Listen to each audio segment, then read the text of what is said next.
Že dolgo nazaj sem diplomirala iz slovenščine, čeprav to ni bila moja prva izbira. Po študiju se nisem videla v osnovni ali srednji šoli, čeprav sem nekaj malega delala tam kot pomoč učencem tujcem. Zato sem počela vse drugo, samo učila nisem. Na srečo sem ostala v jeziku prek lektoriranja, med drugim za 3 vseslovenske časopise. Vse se je začelo z elektronsko pošto, za katero sem se bala, da je hec, da se nekdo norčuje, vendar ni bilo to, ampak resna ponudba.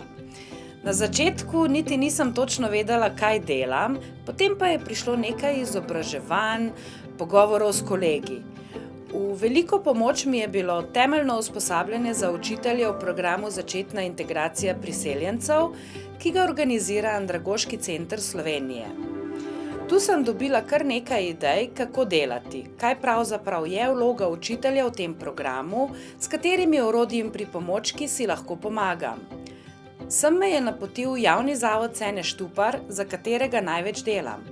Počasi se je tudi meni začela postavljati slika, kaj delam, kdo sem, kako drugače je delati z odraslimi, ki so povrh vsega še tujci.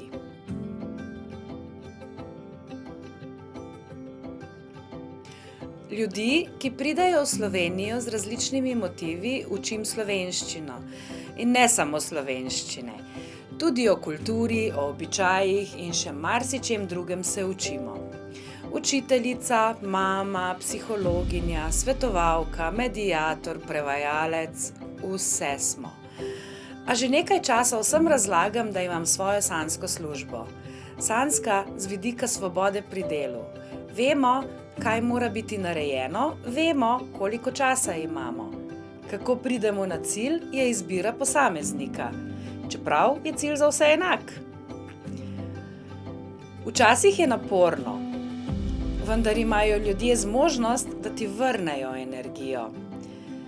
Največji izziv predstavlja motivacija tistih, ki morajo biti na tečaju, a nimajo želje naučiti se česarkoli. Ni jih bilo veliko, ampak smo z vsemi našli skupni jezik in so bili večkrat zelo hvaležni, da smo jih, ne samo jaz, tudi drugi tečajniki, prepričali v učenje.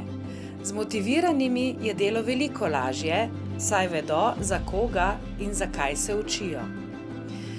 Izziv predstavljajo tudi tisti, ki imajo za sabo take in drugačne tragične zgodbe, saj pri njih nikoli ne veš, kaj jim je lahko sprožilec za žalost ali slabo voljo.